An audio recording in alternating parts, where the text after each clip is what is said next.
We will be kicking things off with the #1 ranked UFC women's flyweight contender, Jessica I.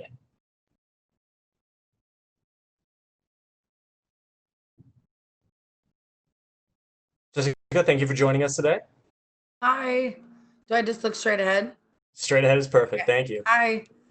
We will take the first question from Gray Maynard with ESPN. How are you? Good morning. Good morning to you. Just wondering, it's obviously been a crazy time for everyone right now, and the last few months have been, I'm sure, difficult to train to everyone's capability. I mean, what kind of challenges did you face, being in Vegas during the pandemic? I know that gyms kind of just opened there, last week or something. I was super fortunate. I'm a very self-motivated person. Within the first 10 days of the pandemic, I had been working with Zebra Mats, Kyle over there. And we had gotten mats out in the first week to my house. So we had a full little wrestling area, like pads on the ground, a wall pads. I had squat racks, kettlebells, weights. So really, I feel like I've been in camp for months, already. March 15th is when, all the gyms in Las Vegas closed down, the UFC PI. That I believe was a Wednesday. And, by that following week, I was already back into training. And I've been training, since the December fight. We had a short, small break there with my elbow surgery, but there wasn't a moment that I wasn't training, and working towards being better. So no challenges for Miss I other than missing the crap out of just seeing some other human contact besides my brother and Darren, who I live with. I believe you've been training a little bit recently with Gray Maynard, and obviously he was known for tremendous wrestling throughout his MMA career. How has that helped you? Gray has been incredible. I'm so fortunate for him. Unfortunately, this time he won't be cornering with us just due to the separation. During that time, I brought out one of my old training partners during this pandemic, who's actually moving to Las Vegas with his girlfriend. But you've seen him corner with me before when we were in Singapore. He's an NCAA wrestler, most recently graduated from Notre Dame College. All-American. He's actually back in my corner this time. He was actually the guy that taught me my inside trip, my outside single, my doubles. So I'm really pumped to have him back. Him and Gray have very similar qualities in their wrestling style, which helps me to make my striking and my wrestling a lot better. So I'm me and Gray spoke last week. Like I said, unfortunately, he has family and kids. I want to keep them as safe as they possibly can. So we just kept our distance, and I really quarantined with my house, which was my brother, my black belt Brazilian jiu-jitsu coach, my wrestling coach, and then a couple other Ohio people that were living by themselves. So since they were by themselves, I said, come on over to the IPI and we can train. The IPI, I like that. Your last fight, of course, you won against Viviana Araujo, but you missed weight by a few pounds. Any level of concern heading into tomorrow's weigh-in? No, I had my menstrual cycle 2 weeks ago. So it was pretty awesome. I know that, you're a man and 90% of the fans are going to be men, and that you're just going to say I'm making an excuse. And I'm not. It's something you guys don't understand. It wasn't something I wanted to happen. We really, really, really, really tried. I worked with everybody the entire time. I water loaded. I was dieting. Literally, I'm a nutrition freak, right? Like I don't eat bread, like I don't eat certain things because it's just not my style. So it wasn't a matter of preparation. My body just misfired. And unfortunately, I am a woman. I am one of my jobs in life is to have babies, and I can't help that I deal with that. And I would hope that the men, deal with low testosterone and you have your backlashes. Us as women have menstrual cycles and we deal with things. So they can either accept it for is what it is or they cannot. I mean, that's not a concern to me. I just know that it won't happen again. We're working forward. I might have my period on another fight week, and I guess that we'll just keep planning like we do and tracking everything. So on point for tomorrow morning. We are on point. Great. Thanks, Jessica. Appreciate it. Good luck. Thanks. We will take the next question from Ezekiel Berganzi with Super Luchas. Hello, Jessica. How are you? I'm great. Um, you're going against Cynthia Calvillo, who is very good in the ground, no? She has a lot of submissions, and how do you see against her? Which will be the keys for a possible victory against her on Saturday?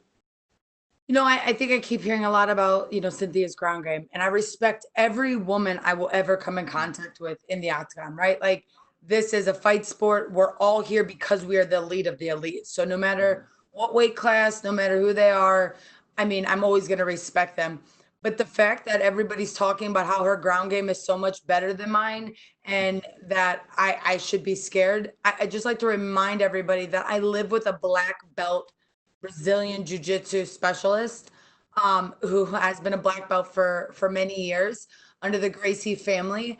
And to give everybody a little bit of insight, I'm preparing for a submission underground post fight week. I'm competing that following Sunday against another black belt. So grappling has been all that I have been doing. I mean, every day me and Darren grappled and worked on my skill set that I don't think that she thinks that she's going to have much more, or even you guys keep letting her think that she's going to have this advantage over me on the ground. I have submitted people before. I will submit them again, or I'll do whatever it means to, to get the win. But I'll when the fight goes to the ground, I'll showcase my skills. And do you think people underestimate this card and underestimate you as a fighter? I I don't really know because all the people that I do come in contact with, believe in me and believe in all of us women and love this fight card. So I try to not give any attention to the 5 people that don't like it on the internet, and I focus on the 500 people that are saying all the great things. And you came of a win, and now if you beat Cynthia, do you have a focus on another title shot against Valentina, or you are only focused on this fight? And fast forward, nothing matters. Like you are only focused on this fight, and let's see what happened next. I am What do you think? I am looking forward to this fight and this fight only, and preparing for my grappling match post. This is my athletic season. I'm ready to compete, and the first 2 things that I have to take care of is Cynthia, following by my submission underground match. So right now, the task at hand is what's right in front of me. We'll make decisions as they come. Well, I don't count my eggs before they hatch. well, thank you very much, and good luck on Saturday. Thank you. And we'll take the next question from Damon Martin with MMA Fighting. Jess, obviously this is a marquee fight for this division and for you personally. You've been a part of a lot of big fights and main events outside the UFC. You've been a lot of co-main events in the UFC. But how big is this moment to go out there and really shine in your first, where the spotlight really is on you and you alone as the main event? It's pretty awesome because I didn't even hear the matchup when Mick and Eric talked with me. Like, it didn't even, like, I was like, main event, hell yeah, who is it? And they had already said, they're like, Cynthia, main event. And I was like, main event, hell yeah, who is it? And they're like, Jessica, Cynthia, main event, per Dana. And I'm like, if Dana says yes and I'm the main event, then yes, I'll take this fight. I'll do it. I doubtly I would have even agreed to this fight had it not been given a main event, because I think it's awesome. I think that we get 2 weekends in a row where women are main eventing, and it's such an evolution in the world. Women are just as great as the men are, just as much of a draw. And I think that it's just cool. I mean, I think that we're becoming more equals to each other, and there's not these awkward moments where people are like, oh, I'm not going to watch it because girls are on the card. They're like, oh, I'm going to watch it because there's girls on the card. You mentioned, you said the opponent really didn't matter as much as the opportunity. And Cynthia is a very skilled fighter, but she's coming in literally her first fight as a flyweight. And there are other ranked flyweights out there, potentially that you could have fought, the Lauren Murphys, the Roxanne Modafferi, things like that. Like, at the end of the day, did the opponent matter when you actually thought about it, or was it just all about the main event? Oh man, it's kind of crazy because I think that Really, it wasn't either. It wasn't the main event. It wasn't even Cynthia. It's that I had been training so hard through the pandemic and in the gym. I just wanted to showcase how much my brother, me, and Darren, and Eric and my corner, we've all been, how hard we've been working through this. He was preparing, Francis Ngannou was preparing for his fight, and there was a lot back and forth.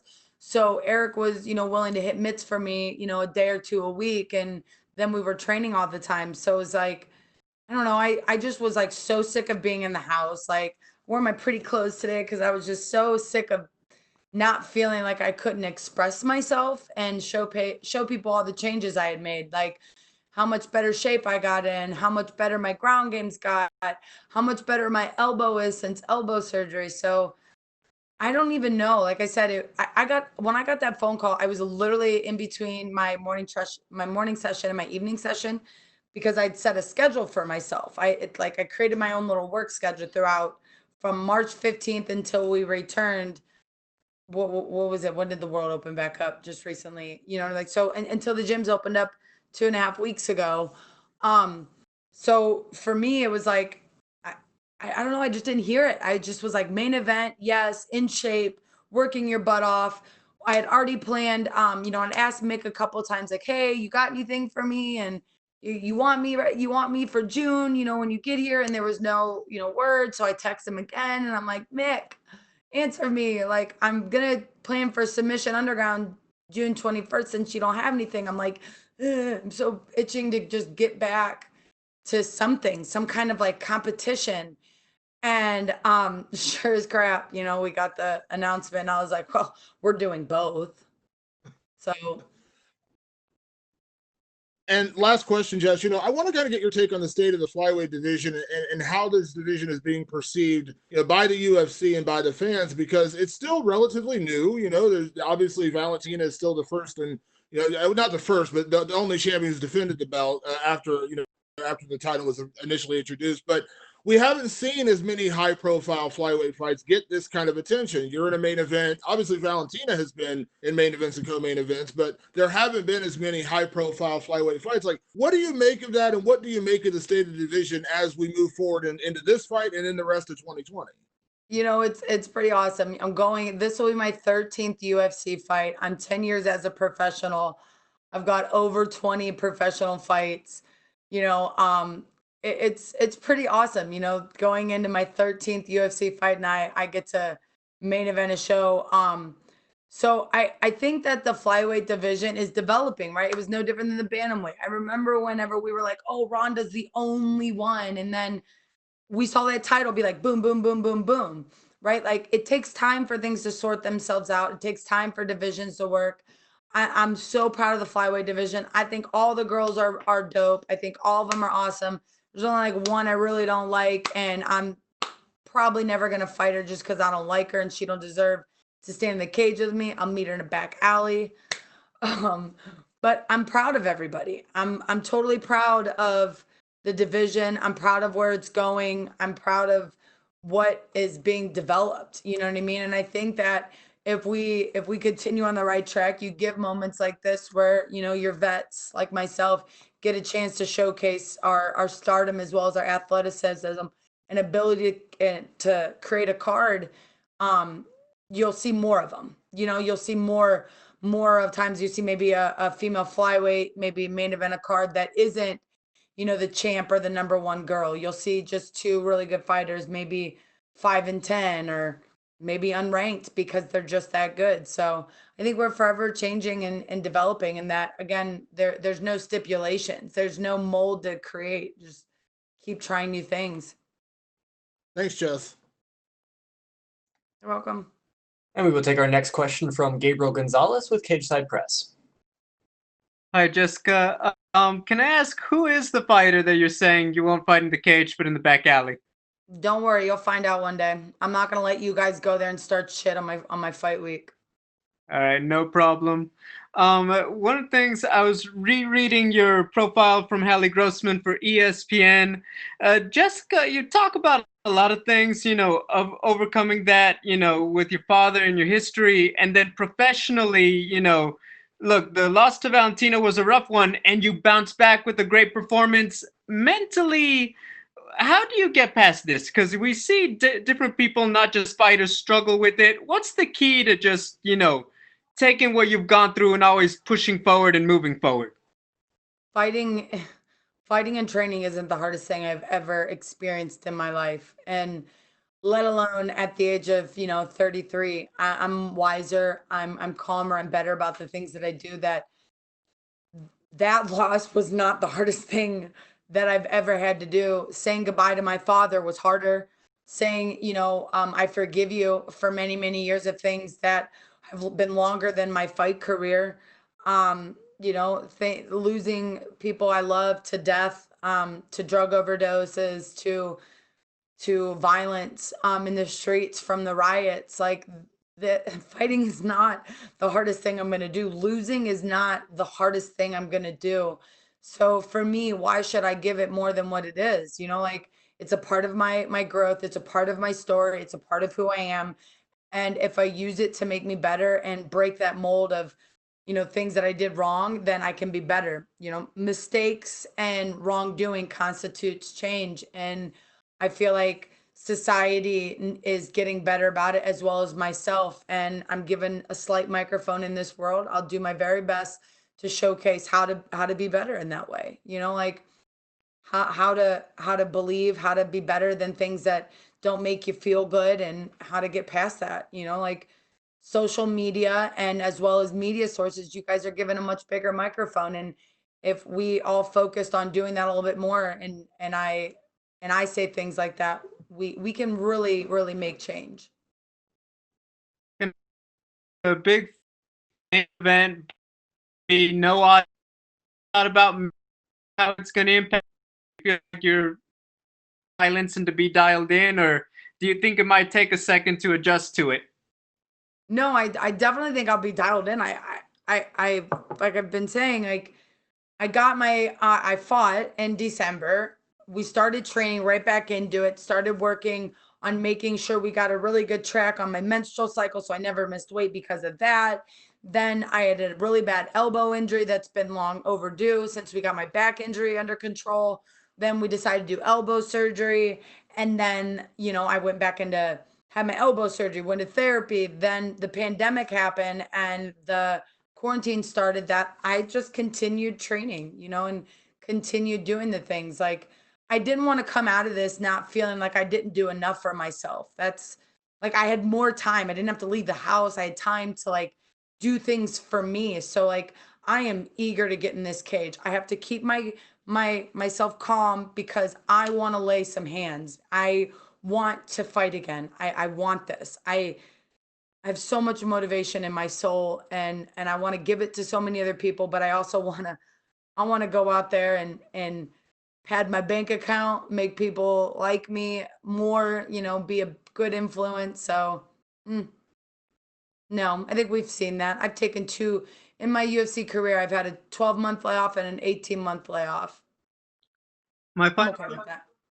my final question, I want to make it a bit more of a positive one. You called out Joe Rogan after your last fight with Araujo, and he's still not having you on. Do you have a message for the $100 million man after he took a peek and he still hasn't invited you? I don't know. I guess Joe doesn't like me. I don't know. I guess I give up now. It's like chasing that boy, and I'm like, man, I'm moving on. Michael Rappaport, hit me up. Let's get on your podcast. Thank you, Jessica. And we'll take our last set of questions with Shaquille ONeal with MMA Mania. Hey, Jessica. Thanks for making the time today. Yeah, I got plenty of time right now until about 7:00, and then we cut.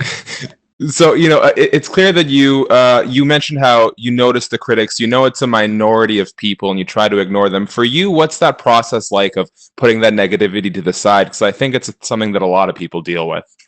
There's this crazy thing that social media has, and it's called a block button. It's crazy. So crazy. It's not there if I don't see it. And to be honest, like, it's one of these things that, like, for me, it took me so long. Like, I remember going through things that, like, when I failed for the drug test, and, like, I felt like everybody knew things about me, and like I really focused too much on social media, and then like I just tried to be somebody on social media that maybe I wasn't. That now I remember on social media that like that guy on the emoji, has a zero emoji and only a couple followers, and he goes, "Man, I's gonna get her butt whooped. This is terrible."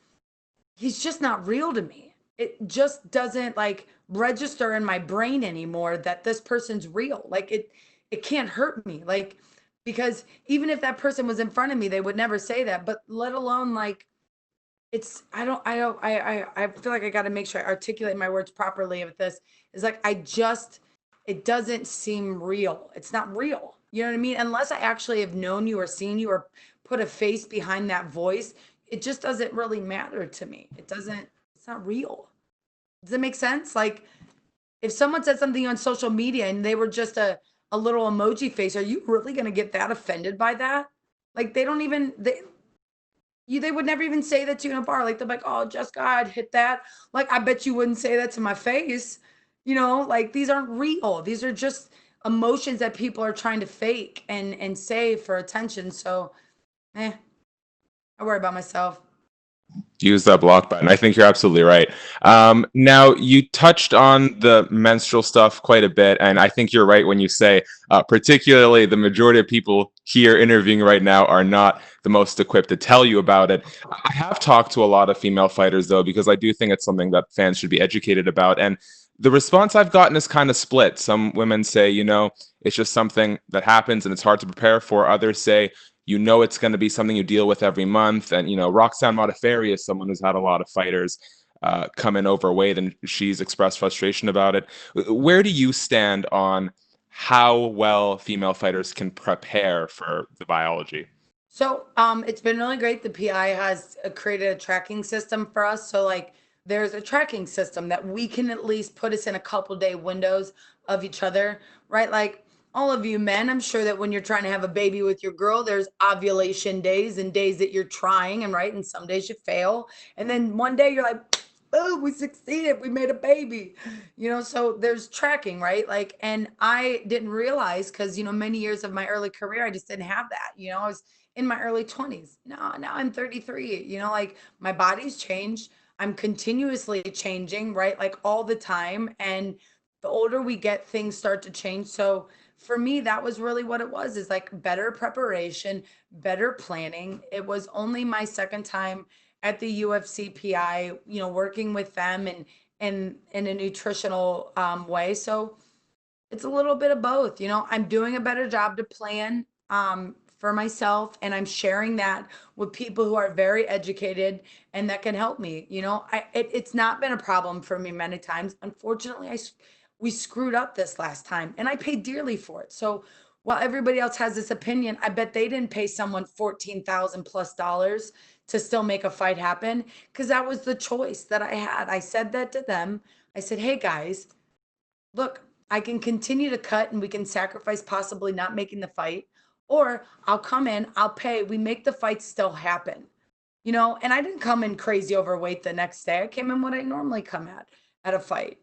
So it was like, again, I'm sorry it happened. I made a mistake. It constitutes change. I'm being better about my off season and my off season weight and things that I've done. So again, I hope it never happens again to me or any female for that matter, because it's mortifying. And people just, like act like they like we're the worst human beings in the world. You know what I mean? I'm sorry I'm a female and I have a menstrual cycle. I'm Yeah, time to keep using that block button. Well, it's interesting to know the UFC PI has those resources now. Last thing from me, what's this post-fight celebration like for you? How are you gonna celebrate and ease back after all the craziness leading into this fight? I get to go home to my dogs, which is like my favorite thing in the world. Like if my dogs could be cage side, like it would just melt my heart. I just love them so much. I probably sound so crazy over it, but they have been the best thing in my life. So I just can't wait to get the win. I mean, the Apex is about 2 streets away from my house. So all my friends are at my house. So I can't wait to go home, eat some food, hang out, and then get right back into things on Monday to get ready for my submission underground. So I want to keep momentum going. And I just, it's really nice. I got to see a couple of my Ohio family friends, my family, have came out and they're at my house watching the fight. So I can't wait to go home and see him and hug him because I haven't seen him in so long. I'm sure the dogs are looking forward to seeing you too. Thanks, Jessica. Good luck. Okay, thank you, Jessica. That is all the time we had for you. You are good to go. Thank you. You rock.